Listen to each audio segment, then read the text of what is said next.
नाज़रीन मैं तुहाडा अपना मेज़बान अख्तर इसमाइल रजोका ते अज असां पुछना है बई जेह्ड़े मुल्की हालात चलदे पे उस हिसाब नाल लोगां दा की रुझान है, बई वोट किहनूं देंदे न? तुसीं किस नूं वोट देंदे? वालेकुम सलाम। हाँ जी, क्या हाल चाल है? इंशाल्लाह ਅਸੀਂ ਵੋਟ ਚੌਧਰੀ ਸਾਕਿਬ ਚੱਦੜ ਸਾਹਿਬ ਨੂੰ ਦੇਵਾਂਗੇ, ਪੀਟੀਆਈ ਨੂੰ। ते नवाज शरीफ या ਲੇਕਿਨ ਸਾਡੇ ਭਾਈ ਹੈ ਨਾ, ਅਸੀਂ ਉਹਨਾਂ ਨੂੰ ਦੇਣਾ इंशाल्लाह। जी तुसां गल सुनी कि इन्हां दा वोट पीटीआई दा है। अस्सलाम वालेकुम जी। वालेकुम अस्सलाम जी। क्या हाल है? ठीक ठाक अल्लाह दा अच्छा ये दसो बई वोट किहन देसो? वोट इमरान खान नु देसो अच्छा जी।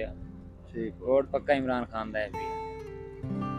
अस इमरान खान नु देना पसंद करदे। क्यों की वो वजह अच्छा है भी लीडर है तुसीं भी, इमरान की वो ओदे अच्छा तुसां लीडर है। की खूबी वेखी ने?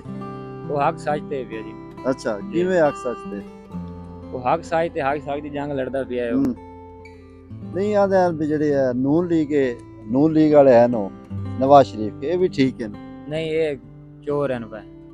अस्सलाम वालेकुम। वालेकुम सलाम। सर क्या हाल है? अल्लाह का शुक्र, ठीक ठाक। ठीक हो? अच्छा तुसी ये दसो भी जिवें कि मुल्की हालात चलदे पैन, महंगाई बेरोजगारी आम है ते अगू वोट भी हैं ते तुसी केड़ी पार्टी नूं वोट देसो?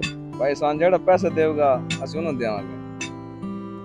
नहीं मुफ्त ही ना देसो? ਨਹੀਂ, क्यों की वजह? ਸਾਨੂੰ ਕਿਹੜਾ ਖਾਣ ਨੂੰ ਕੋਈ ਦਿੰਦਾ ਹੈ? ਅਸੀਂ ਆਪਣੀ ਮਿਹਨਤ ਕਰਦੇ ਹਾਂ, ਸਾਡੀ ਕੌਣ ਇੱਜ਼ਤ ਕਰਦਾ ਹੈ? ਅਸੀਂ ਆਪਣੇ ਕਰਨਾ ਬੱਚਿਆਂ ਨੂੰ ਖਵਾਣਾ ਹੈ ਤੇ ਸਾਨੂੰ ਕਿਹੜਾ ਕੋਈ ਫਾਇਦਾ? जी शुक्रिया भाई।